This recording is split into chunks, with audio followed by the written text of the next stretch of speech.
So, can you tell me about Orthodox, why Orthodox came out in this world? I can, but I can just say Yeah, that like how the church developed through history.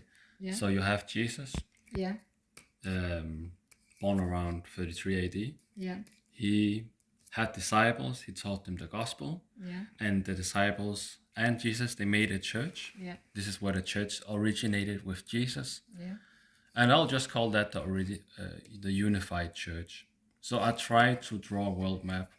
Maybe it might not be consistent with a map, but you got Spain, you got Italy, Greece, and then you got Israel and Northern Africa. I made some blobs, like these certain blobs, on the map. I will explain what they are. They are different groups of churches, but I will show them through history. So you got this whole group. This is the United Church. At the first split of the church, you'll have something called the Ecumenical Council of Ephesus in 431 AD. This is where the church is met in Turkey, in a place called Ephesus, and there they agreed to some certain doctrines. So this a guy called Nestorius that did not agree, and he later on formed so because he didn't agree, he was kicked out of the church, and then that church group that he continued to have, that's called the Nestorian Church, also referred to as the Church of the East. So on the map, they're located around this area. And the rest of the unified church, which no longer are unified because of the split. So the rest of the church will simply be called for Ephesus Church. So the Ephesus Church is split again in the Ecumenical Council of Chalcedon or Chalcedon. And at Chalcedon, there was some certain disputes again on Christology. So it ended up with two groups after the dispute, the Chalcedonian Church and the non-Chalcedonian Church. The non-Chalcedonian Church, they're called Oriental Orthodox. and that's where you belong. Yeah. So this happened in 451 AD. Yeah. And the Oriental Orthodox group, it's around in this area. So that's Egypt, Syria, and Armenia, and also Ethiopia, Eritrea, and also Sudan, because once it was called Nubia, but they got conquered by Islam, so they're no longer Christian, but they used to be Oriental Orthodox, and also Georgia. But later on, they changed and they stopped being Oriental Orthodox, and then they affirmed Chalcedon, so they became Chalcedonian.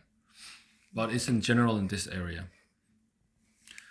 So the Chalcedonian Church, it's split again later in history. They split in year 1054, and they split into the Catholic Church and the Eastern Orthodox Church. So on the world map, it's around this area. These places like Spain, Italy, Germany, stuff like this, kept they became Catholic, also Northern Africa, and this part like Greece, the Greeks, the obviously also the Turks. I mean, not the Turks. Sorry, my bad. But the Greeks and so on, like this area, they they stayed. They are known as Eastern Orthodox, and then the Catholic. So when I say Turks, obviously they were Eastern Orthodox, but then they were conquered into Islam later on. But that used to be Eastern Orthodox as well. So with the Catholics later on, they split in the so the Catholic Church it split in 1517, 1517 AD, and they split into the Catholics and the Protestants. On a world map, it's something like this. You got very simple places like just like this area, just the north one of Europe, really, What country? like Denmark, Norway, stuff like this. Protestant? Schweiz, I think, Switzerland.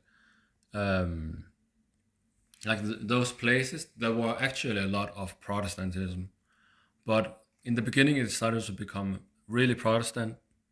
But then the Catholics, they fought back with theology, and a lot of these places they stopped being Protestant. Obviously, there was some war. They had wars with Protestants against Catholics, actual wars. I won't discuss that at this moment. I'm just saying that there used to be a lot of more Protestants, but then it became more like a northern thing, very northern. So this is Protestant on the world map, obviously also England, and the rest is Catholic. And that's basically just the history of the church, very simply put. Okay.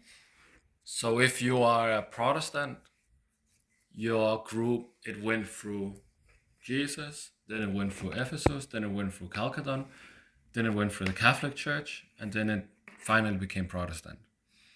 And for someone like me, I'm Oriental Orthodox. You got Jesus, then you got the first split with the Nestorians, and then you got the second split with Chalcedon. And I don't follow Chalcedon. I'm the non-Chalcedonian. I'm Oriental Orthodox. So I basically stopped there.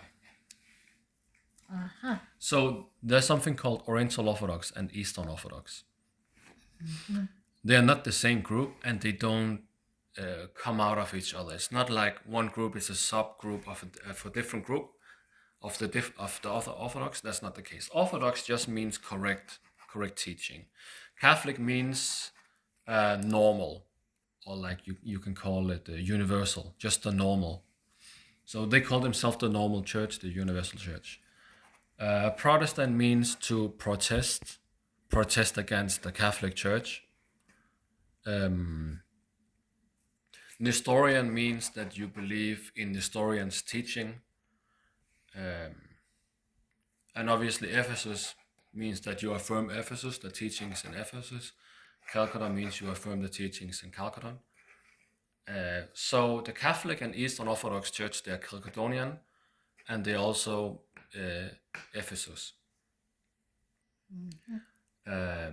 Oriental Orthodox is Ephesus, but they're not Chalcedonian. And Nestorian, they are not Chalcedonian, and they are not Ephesus. They are just Nestorian. The Protestants, it's a little different. Protestants, they are not necessarily Chalcedonian, they're not necessarily Ephesus, not necessarily anything. It just depends on what you believe in Protestantism. Okay, you can also split it up. So you got the classical Protestants, you got the Lutherans, you got the Anglicans, and you got the Calvinists, and you got the Anabaptists. So they may not exactly be called Protestant, but I'll just very simply say it like this, Protestant, whatever. And out of these groups, which are Protestant, you can say a new group came out of it, and that will be like evangelicals. When were the Pentecostals then? It's basically the same, Pentecostal.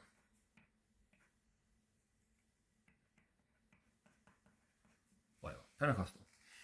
So they kind of came out of the group. So they're not classical Protestants like these are. These are classical Protestants. They have books they follow, like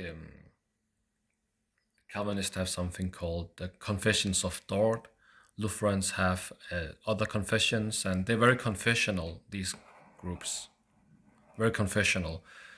So they have the Bible, and they have confessions, which interpret the Bible and so on. Evangelicals and Pentecostals, they just have the Bible. Whatever they think the Bible means, that's what the Bible means. And they come into different conclusions, and they split further. You have different types of Pentecostals, or like a different type of Protestant, So if you don't agree with someone, you can just make your own Protestant group, really. This is kind of the mentality with this group. With these groups, it's not necessarily the same. They're more like strict. And with Catholic, it's even more strict. And obviously, Eastern Orthodox strict. All of these are kind of strict. But when you go this direction, it becomes more like, if you disagree, you can just make your own church with your own opinion. That's it. Yeah, that's it. Thank you very much for explaining. That was a lot. I learned a lot.